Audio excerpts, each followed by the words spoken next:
Oh, hello and welcome to the non-fireside chat. There's no need for a fire because it is hot as Hades in the tent. I'm melting. Yes, we apologise for glowing, well, actually we're just sweating, but we're trying to be polite. But welcome to the Fireside Sunday night Fireside Chat. And of course I have James and Jamie. Hello. Hello. Hi. And we're going to be discussing something that's taken up a lot of our mental capacity, and I know a lot of worry from all of you, and that was the Nkuhuma Pride and the white muscle disease. So I was the unfortunate soul who happened to come across the first victim of the disease. We were following a male lion and a lioness as they ran down from the Rio Telepan into the drainage line, and Jean-Ray was with me, and we just heard this painstaking ow. It was a cub call, but it just wasn't that normal, happy, healthy sound. And on further investigation, we found that poor little fellow down in the drainage line. And I mean, I was close to tears. It was really heart-wrenching, but I don't even want to talk about it. We're just going to show you what happened. So let's go have a look. Just hang on a second. I'm hearing something very strange in front of me. This is one of the mothers. Very strange. Sounds like another lion cub. So, I mean, outwardly, I can't see anything wrong. It's lying in some mud. One of the little Nkuhuma cubs we've come to love has been injured. We're not sure how she's been injured. Cubs calling forlornly. This is really, really heart-wrenching. But we must remember this is nature.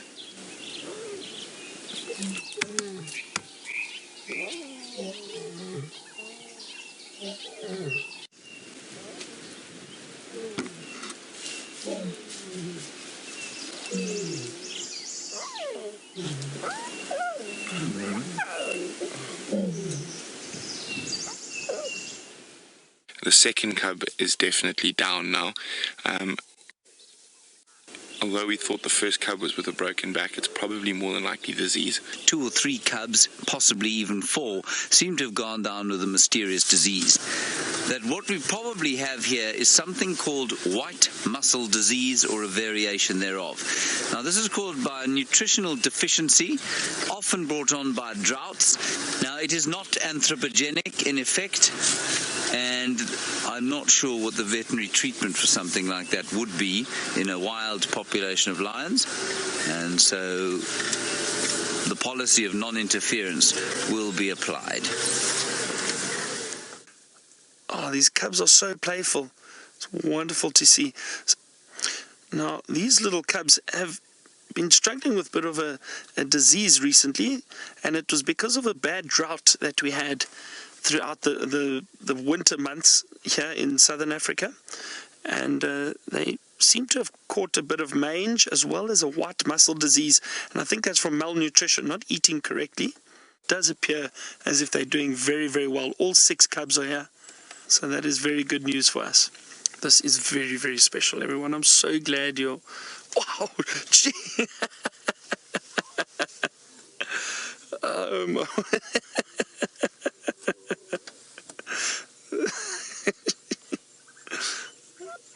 Oh, isn't this fantastic? There we go, and it looks like, fortunately for us, we only lost 2 of those incredible Nkuhumas, and all of us spend so much time with them, and we are invested in them. So, just, Jamie, how did you feel? And well, you came up with a sort of very smart reason to why the vitamin E deficiency was. Well, I've come up with a theory. I haven't come up with a theory. It's not as it was just something, my understanding of the way that vitamin E is absorbed, which is fat-based. So you can't absorb vitamin E without fat in your diet. It's the way that it's transported through the intestine membranes and into the lymph system. And my theory, and it's not confirmed by any of the medical officials, the vets or anything like that. I'm not a scientist, but my understanding of it is because because their diet was so lacking in fat, because they were only eating buffalo and the buffalo just didn't have any, they were struggling to actually absorb vitamin E. And at one point, 4 cubs were missing.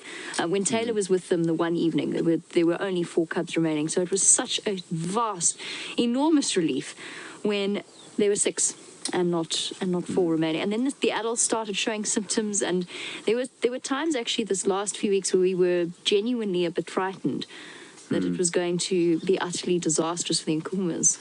It was indeed, and I know, I mean, everyone here has got lots of opinion on it, and James, you also spent lots of time with them while they were there. For me, there were 3 things about this whole thing that we've learnt. Firstly, I think Jamie's correct. I think that thing about the fat is very interesting, because fat is a limiting nutrient in Africa.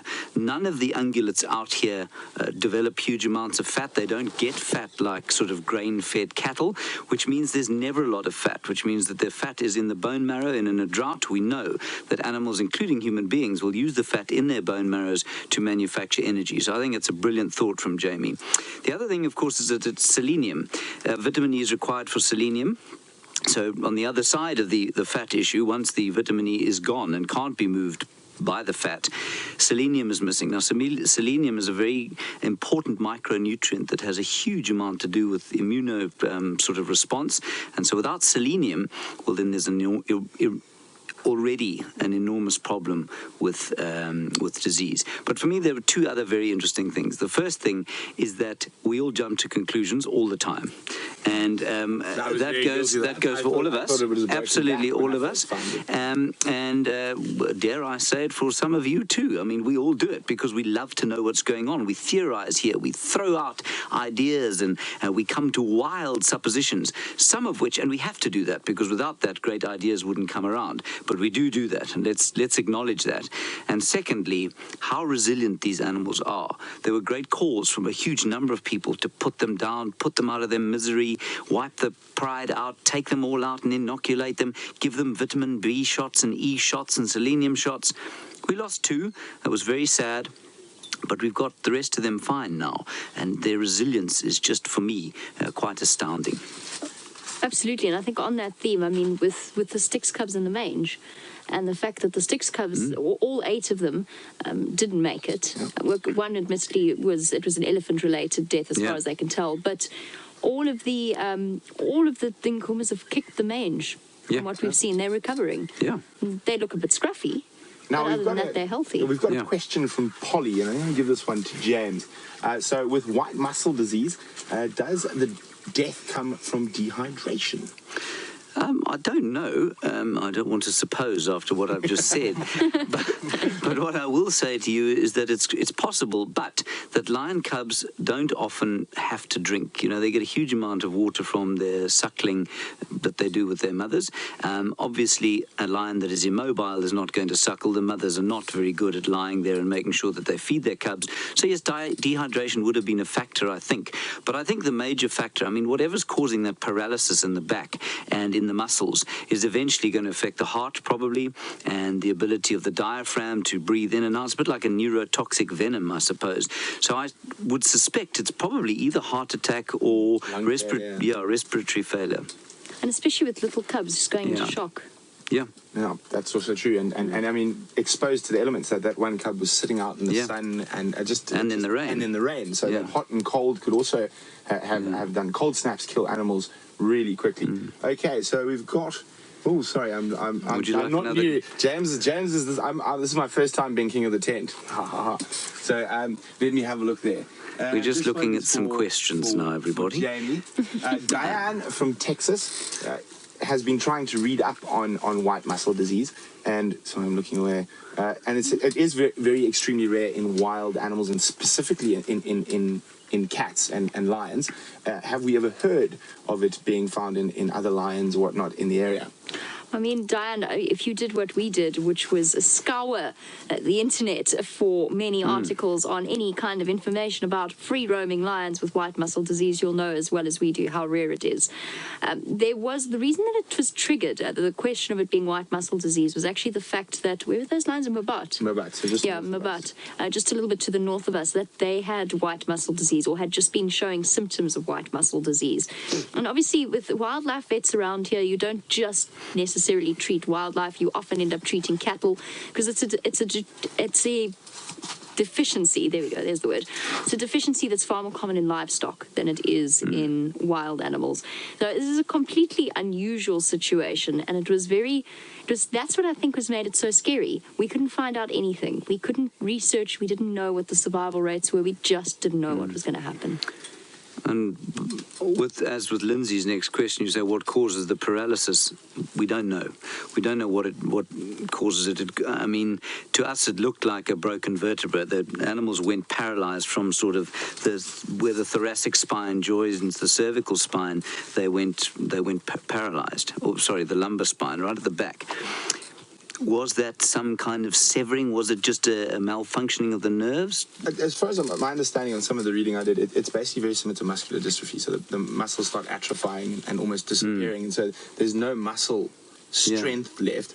And so it's a strength issue, it's not neurological. No, it's not. But from what I read, it's amazing. In domestic animals, it's literally boom, and within 2 hours, just that.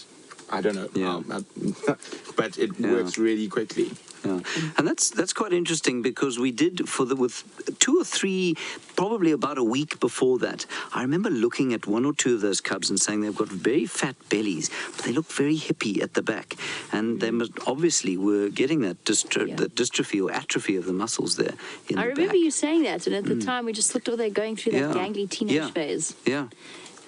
And anyway, Kathy, welcome to the Fireside chat this Sunday evening. You wanted to know, do we know which cubs were the ones that died?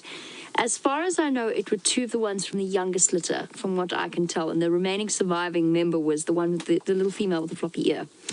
That's as far as I can tell, but I'm not 100% sure. I actually still haven't seen the Nkuhumas in a way that I can... all the times I've encountered the Nkuhuma cubs, they've been asleep. Which is, it's great to see the clip of them playing. I mean, that cub pounce with Byron was just phenomenal, but I haven't had them. I've had them sleeping. So I'm not 100% sure. I'm not 100% sure about what sex ratio we're left with for the cubs either. I don't know either. I thought I saw another teddy yesterday, but I could well be wrong. Oh, no, you could be I just think that they're getting to such similar sizes that it's almost impossible to tell. It is difficult. Another question we actually had quite a bit of out in drivers: why weren't Karula and Hosanna and Shangile affected with the white muscle disease like the lions?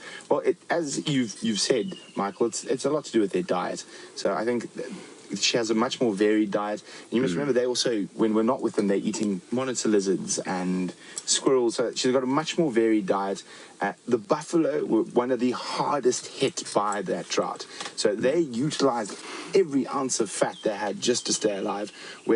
And also, you must remember, they're quite Catholic in their diet. They're after the grass. They will eat leaves sometimes, but their diet isn't very varied, and they've had to travel massive distances between water and grazing, whereas the leopard's diet has not only made up of buffalo, except if you're a very big male like Anderson, but it's been very varied, so I think they've managed to get the fat.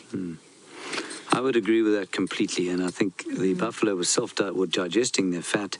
Yeah, I mean, leopards are eating spiders and termites and fish sometimes, of course, a very good source of oil and selenium in many cases. So I think they're fine, and they certainly didn't ever look like that sort of gangly, miserable look at all. They looked very happy throughout the drought. They still look happy, everybody. They looked so happy this afternoon. Especially because they saw the kilometers in foot. I think that made Karula's day. I think it probably did, indeed. On that happy note, very happy note. Yeah, it's good. We're happy to say the Nkuhumas seem to be recovering. They are alive and well, bouncing about. Yeah, bouncing about, and it's time for us to say goodbye. Say goodbye. Yes. Goodbye, everybody. We will see you in the morning. Yes. Bye, everybody. Bye, guys. Bye-bye. Great to have you with us. And it's 5 o'clock tomorrow morning. Don't be late. 5 o'clock tomorrow morning. See you then. Hot enough, Brian? Yes, very warm.